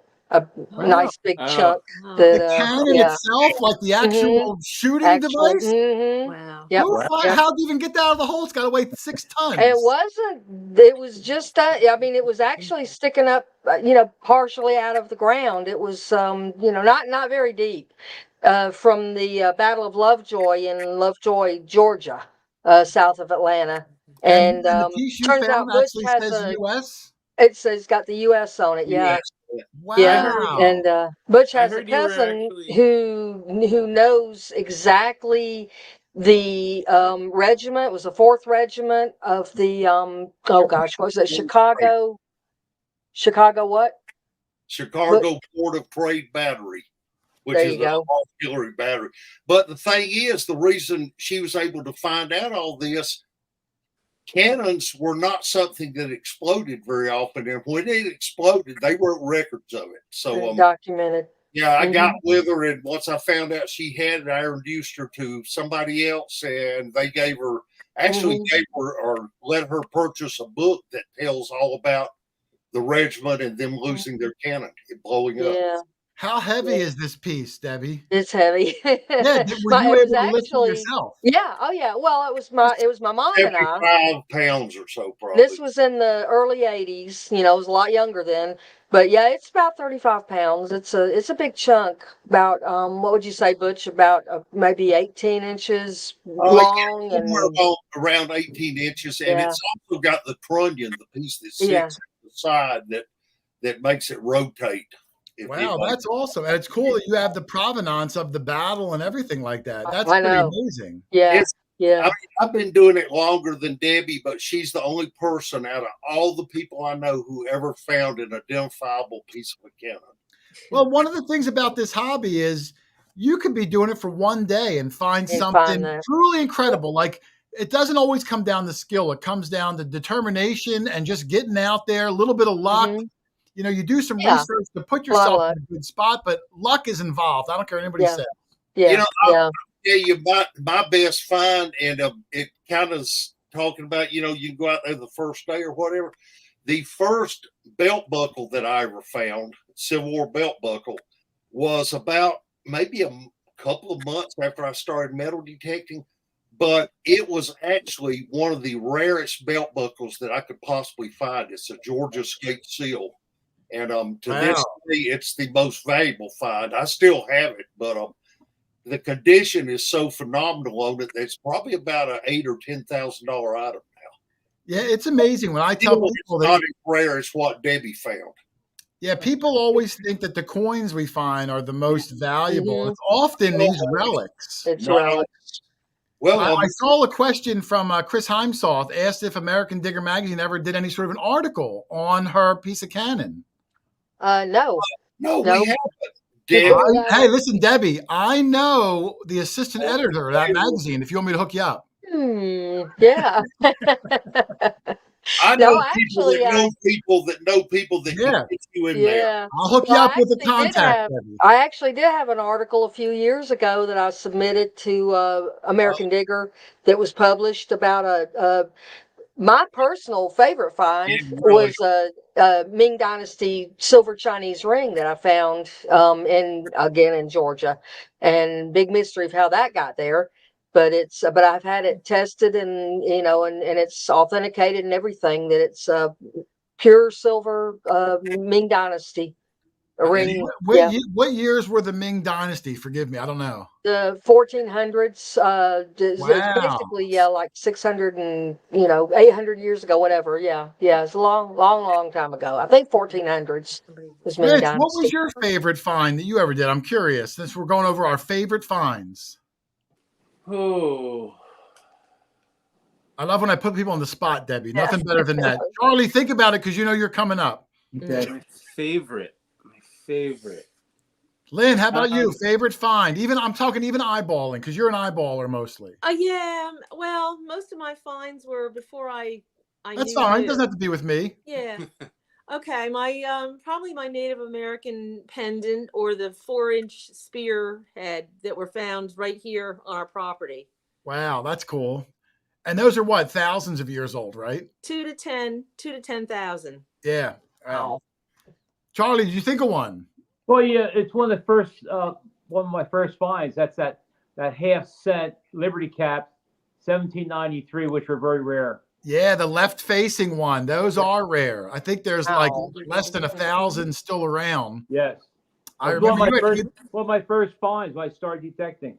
Yeah, I saw that had good detail on one of the sides, as I recall. Yes. Wow. Rich, how about you? Best thing ever. I really like the personal stuff. Or stuff that was altered, like that large cent turned into a button. Or speaking of buttons, my favorite button's probably that the one that looks like a real. Remember that one that I found? Oh, I do remember it. You'll see it on Facebook. Oh, you don't follow on Facebook. I've got that coming up on Facebook in a couple of days. That was amazing. I love that button. That was a nice button. Yeah. My favorite thing ever was probably the day I met Butch. Just going for the brownie points, Rich. No, I don't know. I mean, mine might have been. It has to be your pommel, Jason. That pommel. That pommel was good. My cob, my witch's jar. I could probably think of 5 things that it still gives me butterflies in my belly when I. The GW. The GW button. That's This hobby, each one, not only is the find cool, but when I think of it, I remember who I was with, the friends of the day, exactly where I found it. Like, it's the memories of the entire thing that make it special. And that's why I say, like, even this hunt, maybe you find 100 silver quarters, maybe you find 2, but the memories of the people you meet and the fun you're going to have and the relationships and the laughs, that you cannot put a price tag on. Right. That's And I'm right. glad we found someone who's going to be able to get down and make it. Jason, you just put my ring on Facebook, didn't you? That I found. I put Charlie's gold ring with the Burmese ruby in it. Look how we were all acting. Not just my excitement. You guys were excited for me, which was We're great. like 10-year-old little kids in the field. When you all find were. We're something all silly. cool Oh, and yeah. you're happy Dancing. for your buddy. What, Rich? I mean to cut you off. Oh, I said Charlie was dancing. Oh, he was dancing in the field. I mean, it was fabulous. And when you're with a good group and everyone's happy for you, because, I've been with guys that get really jealous and that kind of stinks. Like, I want to be happy for you, Butch. And then when I find something good, you're going to be happy for me. And that's what it's all about. That's beautiful. Wow. There it is right there. Look at that. Oh, Charlie is blinding me. Oh, I actually got this out last night. My wife wanted to see it again. yeah. I got It's hard to see, Butch, in the thing, but I put a Facebook post of it up today as a remembrance. It's an old 1800s gold ring with these inlays and this Burmese ruby stone. It's gorgeous. Oh, wow. And as cool as it is to look at it, Yeah. the feeling when you dig it out of the ground unexpectedly, that feeling is worth 100 times what that ring might be Not worth. sure. That's But the incredible- closest you ever get to meeting the person that had that ring on. You're the next. Yes. Yeah. Yeah. The incredible part, as far as I'm concerned, besides finding it, is how many times we went over that spot, that Yep. area. You're not kidding. We hammered it, and here this ring pops up. You never know. And I always think like that person must have been so bummed, when they lost it. They probably looked everywhere for it back then. And if you could have gone up to that guy, Butch, in that moment and said, hey, don't worry, Jebediah, someone's going to find it 150 years from now in the future. What? I think that's cool. And Charlie, I'm just assuming the guy's name was Jebediah. I'm not sure, Charlie. Oh, it was. I'm pretty sure. Yeah. It could have been. It could have been. But Butch, I don't want to hold you and Debbie up all night. I appreciate your time. I appreciate you bringing us home. I can't believe you both, looking forward to you coming. No, Hey, listen- Jason. yes, Can I Charlie. Can I ask you one thing? Oh, and I wanted to tell us the boot story too, but go ahead, Charlie. Go ahead. Tell us about the shrine in England here. Tell us about that shrine. I was on site when it happened. The Shrine of the Boot. Let me hear this boot story. I keep hearing about it, Butch. Well, if you go to a certain place in England where American Digger goes, where we do our trips, and Charlie is a witness to this. Well, let me just start it out this way. I had a pair of shoes on, or boots on, that had seen better days, and on the last day, I had a total blowout of the boot. I mean, it just re-thread everywhere. So it's like, okay, I'm not taking those back because it's too heavy. Plus, I just don't want to lug something like that around. It's embarrassing. So I threw them in the trash can there. Well, somebody decided you shouldn't throw boots in the trash can. Those boots earned a lot of respect. They had a lot of miles under them. They had a lot of coins dug under them. They had a lot of relics. The next thing I know, I get a picture from these guys over in England, Andy and John. John and Andy. John and Andy.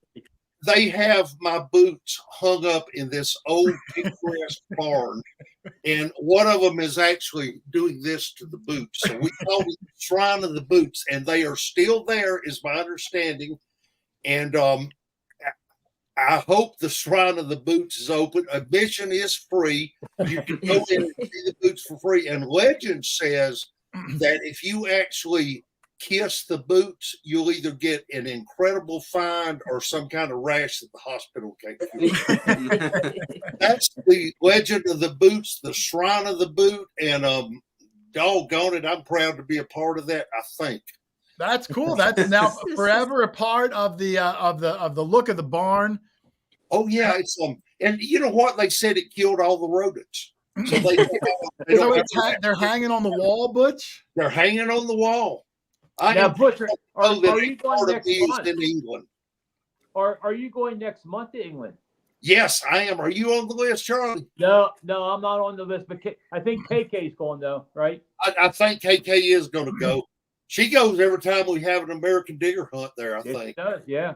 So we're negotiating with them for next year too. So let's all keep our fingers crossed. It's an amazing place. Yes, it is. That's a good. I'm thinking of a good drinking game, Butch. When you guys are up there, everyone sits back and tries to throw quarters into the boot, and whoever gets it in wins them all. What do you think? Oh, that's a good idea. There you go. It's kind of disrespectful to the boot. We'll have to think about it. It's a religion is forming around it, I believe. There might not even be a heel. The quarter goes in, just falls right through anyway. So maybe not much of it. I'm not sure it would hold a quarter. Not much of a game going on there. No. But Butch, thank you very much for coming in, guys. Thank you, everybody. I hope we can make it, but if not, I know you're going to have a heck of a time, a heck of a turnout. Debbie, it was a pleasure. I was fortunate enough to meet Debbie once. I can't wait to meet her the second time. Yep, looking forward. You guys, check out American Digger magazine, and please submit your finds. Put them in there. You want to see your Nampin Lights, and they want to see your Nampin Lights. So make sure you check it out on their website, AmericanDigger.com, it's called the Just Submission section, I believe, right? Or Just Doug. Just Doug find. Just I'm Doug, sorry. Yeah. All right. Well, Debbie, thank you very much. Any final words before you guys go, Debbie or Butch? Just we subscribe to American Digger, come to Gypsy's Hunt, and we look forward to seeing everybody there. It's going to be a great time. Thank you very much. If you come to Texas, I will personally introduce you to our social butterfly, Debbie Blades. Yes, there we go. Yes, Debbie will definitely and send those pictures in to me too. I want to help promote it. I'm excited for the 20th anniversary. Well, Butch, Debbie, thank you very much, guys. Have a good, and I'll send you the winner's email once I get it. Sounds great. Great night. Good night, everybody. Good night. Good night. All right. Good night, Debbie. Some good guests there, Charlie. Yeah. I wish Doug wasn't having technical difficulties. That's the first time I've seen him have problems like that. Yeah. Yeah. So he was hopefully still at least listening, and we'll try to get him squared away for the next one. I haven't seen him. But yeah, I'm not sure. Maybe he's having internet problems over there. Yeah. But good guess, good time. I wish I could definitely say I was going. I'm not sure yet, but I would have loved to. Yeah, it If sounds like a fun It time. does. It sounds great. Just to see you in your costume, Rich. I would have loved to. I would have talked him out of the Civil War costume and tried to get Rich in something funner, like Urkel. Remember Urkel? Oh yeah. Rich would be a good Urkel. I just don't want to wear something sweaty. That's all. That's Yeah, that's true. But because it's in even around November. here on Halloween, it's colder, and there were years where I was sweating so much, and it gets annoying fast. All right. What if you dressed up in something that had a lot of clothing? Like, what about like a Suzanne Summers workout fit? I can see that. Doing the Thigh Master. You walk around with the Thigh Master all day, Rich. I think that's more Doug's department. Carly, can he borrow your Thigh Master? But a good group there. I do want to say some hellos in the chat. I'm going to probably end the show, and around 9 o'clock, we're going to get out here a little bit early because my voice is I'm going to try. My voice is going bad. I want to say some hellos. Smoking Louie is in there. Hello, Smoking Louie. Patrick Parker. I'm trying to look at the Facebook too, Lynn, if you see anyone. I don't see it. So okay. Yeah. Brett, Too Many Hobbies. Michael, just Michael. He votes Richard Simmons. He wants to see someone dressed. And listen, I just realized Richard Simmons just passed recently. So he did. Yeah. God rest his soul. It's an homage to Richard that we would dress up as him because he's an icon, American icon. Right. NEPA History and Archaeology Search. Sorry about that. Jeff Provost. Luis Villarreal. Darn it, I never get there. I can't roll the R's. Villarreal. Doug just texted me. Yeah, he's having some computer issues, so he probably won't be able to get back in today. But he does say hello and goodbye for everybody. Alan Cleveland, Louisiana Mud Dog, Amanda Collins, Rick Rorig, Big Wave, Digging Life, John E.B. Thank you, everybody. And Dave P., I haven't checked my email yet, but I sure hope that you're able to make it to that show. I'd love to see some photos supporting Butch, Debbie, Gypsy, and the whole event. Whew! My throat's sore today, Lynn. I had a busy day. I was on the phone all day today. So yeah, I know you have a problem talking, don't you? Well, I don't know if I have a problem talking. It's just I seem like I do it a lot. So anything exciting, Lynn, Rich? We got about 7 minutes, I'm going to say, and we'll try to wrap up around 9 o'clock. I'll announce the guest for next week, Lynn. Now, I don't know if you know the guest. Charlie, I know you know them. I don't know if Rich knows them. But I'm bringing on a guest who was big on the platform, then kind of went away for a few years. Doug and I are still very good friends with him, keep in touch. None other than the jolly good giant himself, Plug Master Ford, on next week. If you don't know Jeff, man, he's awesome. Funny. We're going to have a good time with him. We're going to catch up on Jeff Plug Master Ford, so make sure you tune in for that. It's going to be a good one. And then I got another guest for the next week that we just signed on today. I'll tell you about them next week.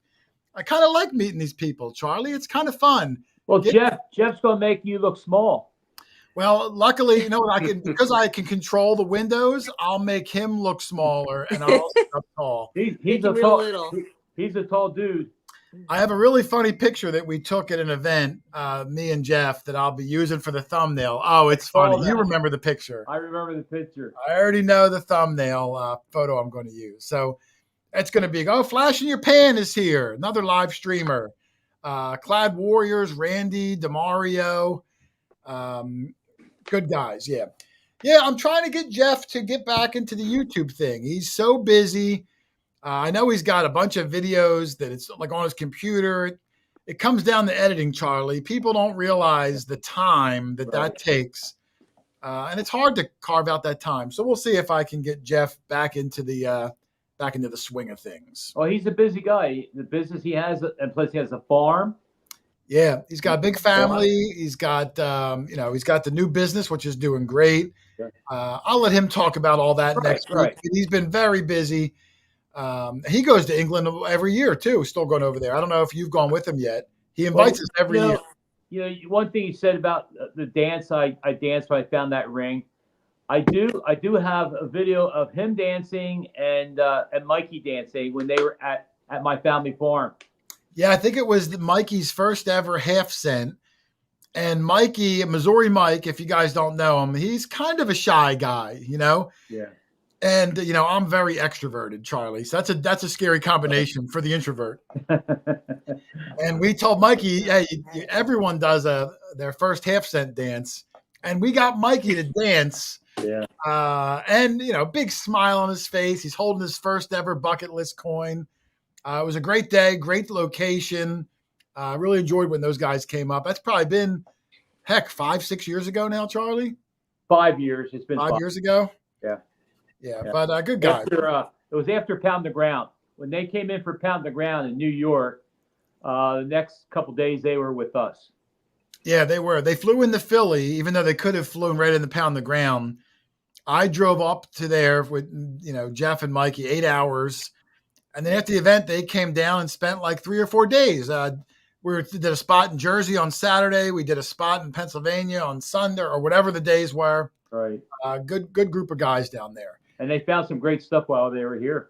Oh, yeah. At the time, that was, I think, as old as coins they ever found on U.S. soil. Might still be. I'm not really sure. Yeah, right. So, Lynn, will you dress up for Halloween, even if you're still in New Jersey handing out candy to the youngsters? No, we have never had a single trick-or-treater at this house. Really? You've been there No. 30-some years. 30, Never one. Never one, except when my kids were little, you know, their friends would come, but we've never had like a random person come up here. Wow. We're big at we love to hand out candy and like Pokemon cards and all sorts of stuff. Rich lives, you know, uptown more and sees lots of little kids, but yeah, no, we kind of lay low. Charlie, how about you? Do you get a lot of trick-or-treaters in your place? Jason, that's really strange. We used to, but there's no kids around here anymore. They all grew up, and their kids grew up. There's no kids here anymore where we are. Huh. So the answer to you is no. We do not get them. I probably average maybe 100 to 150 kids, which is still a lot. Wow. Yeah. Well, 'cause I live in the back of a neighborhood, so you know, a neighborhood. Yeah. A lot of the surrounding areas that like kind of live remotely, they will bring their kids and drop them off in the neighborhood, and they'll walk around. They pick them up later, and I don't mind. I love seeing the kids in the costumes. You know, I did it as a kid. I love if they can experience it. Right. My only worry is I always seem to underestimate how much candy to buy. Right. And I don't want to buy too much because then you know who's going to eat it, Charlie, me. And I don't want to eat all the candy. Right. So I try to give a fair estimate. I come up short, and then me or my wife have to like run to Walmart, like during the actual trick or treating. And you know what we do? You know what we do, Jay? At the end, when we've had enough, like if we have too much candy, we just put it all out front and never answer the door again. The next morning, all the candy's always gone. Well, it's probably gone the first kid that comes when you do that. Right. Yeah, but that's later on. That's when like the 17-year-olds are trick-or-treating, you know what I mean? Or a possum. Yeah. Or I used to know a guy, my old house, a guy that was a friend of mine. He was kind of a real shyster though. He would put out a bowl, an empty bowl, and put "please take one" on his step. And he never put anything in it, but that way, even the very first kid that came would think the kid before him got it all. That's funny. I was like, pretty man, funny, you but- cheap son of a gun. You couldn't buy one bag of candy for these kids. Wow. He was no My- pauper either. Wow. You know, my grandmother lived to be 108 and she lived in Florida. And Wow. Halloween, she would dress up and sit out front of her house on a chair and give out candy. And the kids loved that's it cool. because they always tried to guess how old she was. That's a great idea. Yeah. Yeah, I'm a big fan. It's a shame Doug's not here because he lives in a neighborhood too. I bet Doug gets a lot of I bet kids. he gets a Yeah. lot. Yeah. Now, Lynn, will you even buy candy, or you just assume no one's coming? No, nobody's gonna come up here. You know, the last time they bought candy, I was probably 6. So Now, Lynn, let me ask you. 30 years ago. Hypothetically, Lynn, let's say this Halloween, a knock comes at the door. You're not going to give the kid nothing, are you? What are you going to do? You're going to give him like like an box old, of an old tin raisins. lantern. Oh, Gotta give no, them we don't- something. I don't know. An apple. It wouldn't be an apple. Kids hate getting apples. Yeah, well, the parents would probably make them throw it away. So Yeah. right. I know I don't some know what I would places do. I'd be shocked. they give coins like quarters or Yeah. dollars, bills. Slip up Money. some money. Sometimes they give them money. Lynn will give them like an antique clay pipe. Rich, when I used to take Rich, used to have to take him to a neighborhood, and there was this guy every year that would give him or all the kids a can of tennis balls. It Oh, was so bizarre. Fresh tennis balls. That's He a good must have question. worked for Lynn, I'm going to Starbucks. open it before we end it. I'll open it to the chat because I have one too. If anybody ever got like something really odd that you remember as an adult, I'd love to hear what other ones were because I've never heard the tennis ball one before. No, well, that's the only time I've ever heard it. I got one time when I was probably a little too old to go trick or treating. I was probably like 16 and I was tall, but me and my buddies went out. A guy gave me a package of Dr. Scholl foot inserts, and I was like, "What is that?" Were they And your I'm guessing size? Well, no, they were still sealed. That'd be even weirder if they were your size. Well, the Dr. Scholl's, they're like one size, and you have to cut them, so they're really everyone's Oh. size. Oh, you cut them. Yeah, they come in like a size 14, and as long as you're under that. So at the time, I thought it was really weird, but now as an adult, thinking back, he probably spent like $11 on that. That was a heck of a He probably worked for Dr. Scholl's.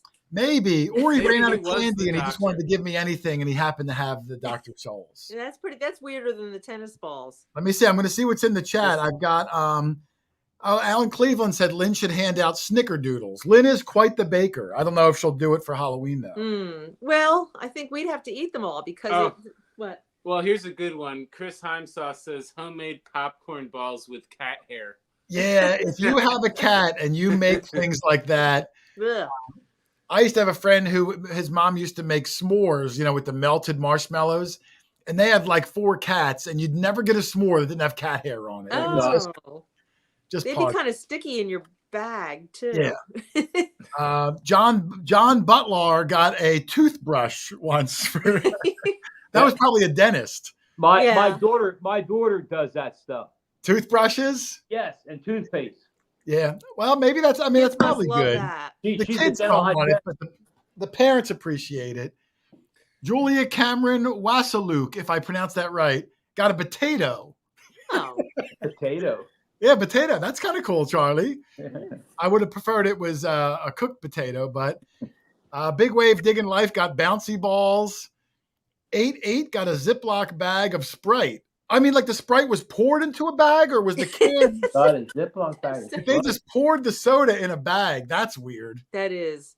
This isn't weird, but there was a house that would always give cans of soda, and so that was just very exciting because you're all sweaty and tired at that point. That's not a bad idea. A can That's of not soda bad. That's when not you're a bad. kid is yeah. 8-8 got one loose cigarette. Oh, that's a weird one. It is. Rick Rorg said these old sisters made us come in and sing a song. Well, so you got the trick. You didn't get the treat, right? I remember having to do that. Yeah. That was the trick. Pens and hated that. pencils. Yeah, I used to get some pencils sometimes. And Sue Ramsey and McDonald's gift cards. I remember them. It would be good for like one free Sunday. I remember getting those as a kid. That's kind of cool. Let me see. That's kind of interesting. Let me see here. Just hand out hairballs. An apple. Yeah, I used to get a lot of apples. Yeah, no. We hated to get apples or raisins. Amanda Collins said she got a stapler and laundry detergent. Wow, that's kind of weird. So, yeah, you never know. You get some weird stuff, Charlie. Hey, Rich, I want to say something to Rich about I went as a Civil War soldier. I was about like 11 years old, Halloween. But guess what? I got tired. I sat on a stone wall. Then my mom picked me up, and I left the Civil War gun behind. You forgot it. No, Oh, left it on the wall. Could The not real believe gun. it. Was it My real great Civil grandfather's War gun it was gone the next morning when you realized it? gone. Wow, and you still think about that all these years later. It really bugs you. His rifle that I had. And I just left it on a wall. My mom picked me up. I jumped in the car, excited. How old of a guy were you at the time? About 11 years old. Yeah. It's hard to trust an 11-year-old with a priceless rifle. Did it have any identifying markings on it? No. But you know what? Back then, believe it or not, I'm 77 years old, and that's many years ago. Those artifacts were very common back then. Like World War II artifacts from the war, World War I. It wasn't like today. They're valuable today. Back then, they were not really a valuable item. They were very common and cheap to buy. Right. But still, I felt bad doing it. I really did. Well, because yours was like a family heirloom more so than. I still have a lot of things from him, but the rifle's gone. I have his handgun. I have that pistol. I have that. Yeah. I've gotten some. I was looking at some more of the things while you were talking. Boxes of raisins. I don't know if I ever got boxes of raisins, but I don't think I'd want them. No. D-Technician said that. I didn't even know D-Technician was from Ireland. I guess that's why he couldn't make it to Texas. Never had trick or treating in Ireland until 20 years ago. Oh, so I guess that's a new holiday they celebrate over there. That's pretty cool. Tootsie Rolls. Yeah, I didn't mind Tootsie. As an adult, I can't eat Tootsie Rolls. It'll pull my fillings right out. As you get older, it's kind of a bummer. Yeah. There's a post. There's Jay Diggs history. He said he saw my photo this week that I put on Facebook of my great grandfather in his uniform. It was the Battle of Antietam, the 162nd year anniversary of Antietam, and I actually put a photo of him on Facebook. Well, you have a photo of your great-grandfather in uniform from the 1860s? I have about 3 or 4 photos, yes. Actual photos, yes. Wow. What's the quality? I'll have to look at it. Is the quality good of a photograph from that age? Yeah, well, the one I had on Facebook, as Jay Diggs History just mentioned there, that was taken by Matthew Brady. He was a very famous photographer on the Civil War. Oh, okay. I have that one that I put on Facebook. I remember when you, I remember you found a button before that was like the same, like it was infantry or something like that from the Civil War, and you were telling me that your great grandfather fought and lived through the battle, right? Gettysburg, Antietam, down Virginia, several battles down Virginia. Bull Run, he was in that battle, yeah. And he made it through the whole war unscathed. Yeah. Yeah, that's pretty amazing. And then he probably stubbed his toe and it got infected, and that's what took him out. You hear about stuff like that. Well, it's because when the war's over, you let your guard down, and then something silly. You're right. Something silly. Yeah. You can't deal with a terrible case of poison ivy. Pop shared this with me, and I was able to absorb it, and then things were handed to me, and I cherish it. Yeah. Well, that's cool. But all right, guys, I think we're going to wrap it up. Any last words on the night? Charlie, I'll let you go first. I enjoyed the night. I met Butch a couple of times already. He's a great guy, and I had an enjoyable time listening to his stories and what he does. He does a lot for all of us, really. The hobby thanks him a lot for what he does. Yeah, the magazine is great. I mean, look, how it is where magazines, I don't know how many people are buying them anymore. So it's got to be a labor of love. And luckily the community does support him because we live in a digital world now. But there is something about just holding a tangible thing that you can sit on the toilet, you lose electricity. It's just nice to have something in print. Mm-hmm. So I'm really proud that he's still doing it because I don't want to see all these things go away. You can't see my room because the camera cuts off. I still have bookshelves. I love tangible books. I love things I can hold in my hand. Right. So I'm glad that Butch is still doing it because if he didn't, I don't know if anyone would anymore. Exactly. Right.